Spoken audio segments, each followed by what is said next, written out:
যিনি বলেছেন, ও আমার স্ত্রীরা, ও আমার সাহাবীরা, রাতের আধারে আমার মধ্যে যা আচরণ দেখতে পাও, দিনের আলোতে আমার মধ্যে যা দেখতে পাও, সবগুলি খুলে খুলে মানুষের কাছে বলে দাও। তার নাম বিশ্বনবী মুহাম্মদ রাসূলুল্লাহ সাল্লাল্লাহু আলাইহি ওয়াসাল্লাম।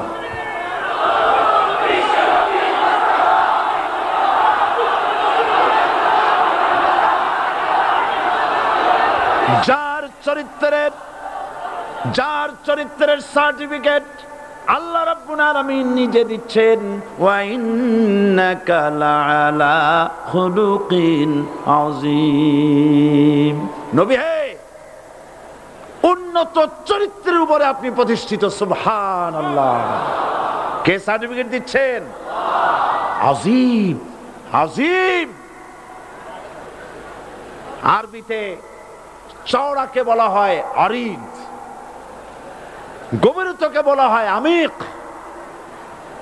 কত প্রশস্ত, যা মাপার কোনো ফিতা নাই, কত গভীর, যা মাপার কোনো যন্ত্র নাই, এইটাকে আরবিতে বলা হয় আজিম। সুবহানাল্লাহ বলতে ইচ্ছে করে না? ও নবী, তোমার চরিত্র এমন যা মাপার মতো যন্ত্র পৃথিবীতে নাই। এই সার্টিফিকেট দিলেন কে? সমস্ত নবীরাই চরিত্রবান, নবীরা মাসুম, বেগুনাহ। সুবহানাল্লাহ বিহামদিহি। সেই নবীরা মার খান নাই? খেয়েছেন কিনা বলেন? কারা মেরেছে? রাষ্ট্র শক্তি। কারা মেরেছে?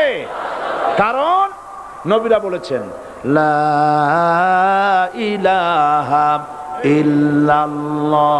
পড়েন সবাই, লা ইলাহা ইল্লাল্লাহ। আপনিও যদি নবীদের মতো, সাহাবীদের মতো বুঝা এই কলেমার দাওয়াত দেন, বাধা আসবেই। বোঝাবুঝির ব্যাপার, বুঝতেই সারলো। কত মাহফিল হয় বাংলাদেশে, হয় না? কোনো বাধা নাই, ঠিক কিনা?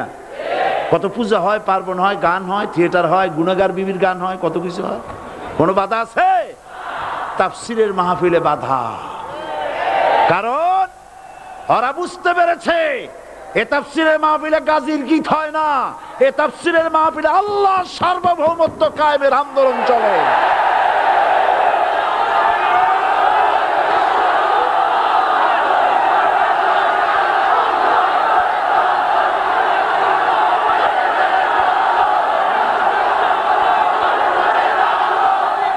এবার দেখুন, এবার কলেমা বোঝেন, কালেমা বুঝুন।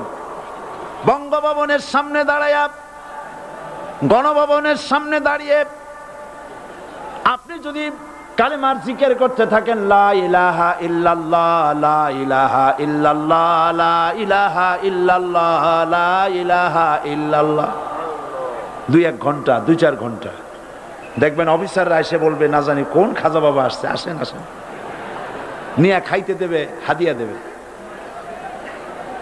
যেহেতু যিনি পড়তেছেন উনি বোঝেন না কি বলতেছেন, আর যারা দাওয়াত দিয়ে নিয়ে গেল ওরা টের পায় নাই যে কি শুনে দাওয়াত দিতেছে। কিন্তু আপনি যদি বঙ্গভবন, গণভবন, সেক্রেটারিয়েট আর পার্লামেন্ট এর ভিতরে ঢুকে যদি বলেন, কোন মানুষের তৈরি করা আইন মানি না, কোন সরকারের সার্বভৌমত্ব স্বীকার করি না, কারো বিধান মানি না, কারো তৈরি করা আইনের সামনে মাথা নত করি না, আল্লাহ ছাড়া কারো বিধান মানি না, হাদিয়া আসবে, খাইতে দেবে, পকেটে টাকা দেবে, খাওয়াবে এক জায়গায় নিয়ে। কোন জায়গায়? লাল দালানে। বোঝাবুঝি পয়গম্বরেরা দাওয়াত দিয়েছেন, আয়াতুল কুরসি ফরজ নামাজ পড়িয়া দেখছি অনেকেই জামার বুতাম টুতাম খুলিয়া তারপরে জোরে একটা ফু দেয়। অসুবিধা নাই, ফু আপনি দেন, কিন্তু কি পড়ে ফু দিচ্ছেন আপনি কি বুঝছেন কিছু? সুবহানাল্লাহ। বুঝলি কি এই চেহারা হয়? এতগুলো মানুষ লাগে নাকি বিপ্লব করতে, কালেমার রস কায়েম করতে? 313 জন মুসলমান যথেষ্ট পৃথিবীতে।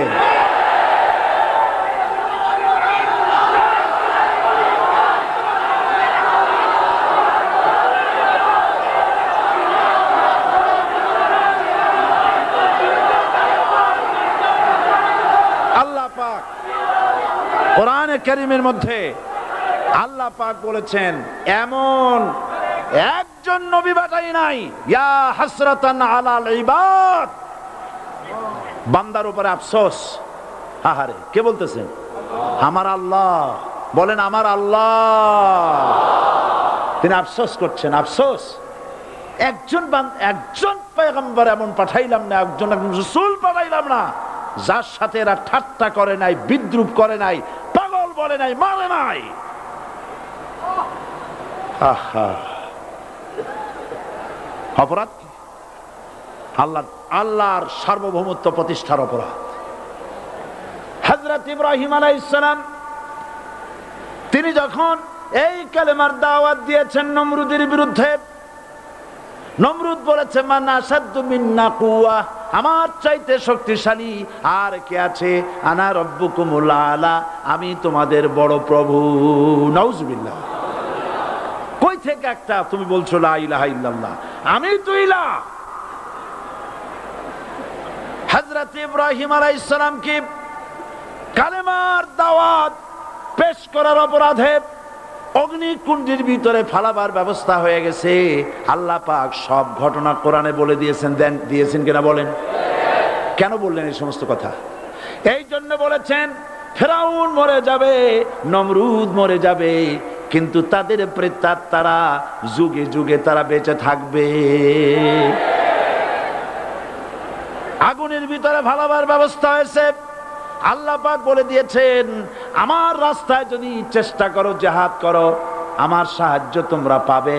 ওয়া কানা হাক্কান আলাইনা নাসরুল মুমিনিন, মুমিনদেরকে সাহায্য করা আমি আল্লাহর জন্য ওয়াজিব। সুবহানাল্লাহ বলবেন না? আলহামদুলিল্লাহ বলবেন না? আমার জন্য ওয়াজিব মুমিনদেরকে সাহায্য করা।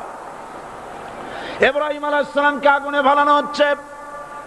হযরত জিবরাইল বলেন ইব্রাহিম তোমাকে আগুনের ভিতরে ফেলানো হতেছে, আমার কাছে সাহায্য চাও, আমি তোমারে বাঁচায় দেব। হযরত ইব্রাহিম আলাইহিস সালাম তিনি বললেন জিবরাইল আমার পরীক্ষা চলতেছে, আমাকে ডিস্টার্ব করো না, আমি তোমার কাছে সাহায্য কেন চাইব? আমি তো এমন কোন অন্ধ আল্লাহর ইবাদত করি না যিনি তার বান্দার দুঃখ দুর্দশা নিজের চোখে না দেখেন। পরীক্ষা পাস করছে না? পাস করছেন কিনা? হযরত ইব্রাহিম বলেন শোনো জিবরাইল, আমি যদি আগুনের ভিতরে পড়ে যাই আর আগুনে পুড়ে যদি ভস্ম হয়ে যায়, আমার আল্লাহ যদি এতে খুশি হন, তাহলে আমি আমার রব্বুল আলামিনকে খুশি করার জন্য এভাবে 1000 বার পড়তে আমি রাজি আছি। ইব্রাহিম আলাইহিস সালাম আগুনের ভিতরে পড়ে গেলেন। আল্লাহ রাব্বুল আলামিন আগুনের প্রতি নোটিশ করে দিলেন ইয়া নারু কুনি বারদাও ওয়া সালামান আলা ইব্রাহিম, আগুন আমার ইব্রাহিমের জন্য শান্তিদায়ক ঠান্ডা হয়ে যা। ইব্রাহিম আলাইহিস সালাম জ্বলছেন, পুড়ে গেছেন। নমরুদ তার প্রাসাদের ছাদে বসে ইব্রাহিম আলাইহিস সালামের পোড়া দৃশ্য দেখে আনন্দ করবে, আগুনের দিকে তাকায় দেখে ইব্রাহিম আরামে বসে আছেন। পোড়া তো দূরের কথা, জামাও পরে নাই। ও ডাক দিয়া বলে রে আগুন, গোটা জাতি নিয়ে তোর পূজা করলাম, আমার দুশমন কেন জ্বালাইতে পারিস না? তোর জ্বালানো শক্তি কি নষ্ট হয়ে গেছে নাকি? আগুনের ভিতর থেকে আওয়াজ বেরিয়ে এলো নমরুদ, আমার ভিতরে দাহ্য শক্তি জ্বালানো শক্তি আছে কি নাই যদি প্রমাণ করতে চাও, টেস্ট করতে চাও, তুই নিজে আয়, তোরে সুদ্ধা তাম দুনিয়া জ্বালাই দিতে পারি, ইব্রাহিমের এক গাছা পশম জ্বালাইতে পারি না। বিশ্বকবি আল্লামা ইকবাল কি সুন্দর করে বলেছেন, আজ ভি হো জু ইব্রাহিম কা ইমা पैदा आग कर सकती है एक अंदाजे गुलिस्तां पैदा। ইব্রাহিমের ঈমান যদি আজও কোথাও হয় বিদ্যমান, করতে পারেন অগ্নিকুণ্ডে খুবসুরত এক গুলিস্তান।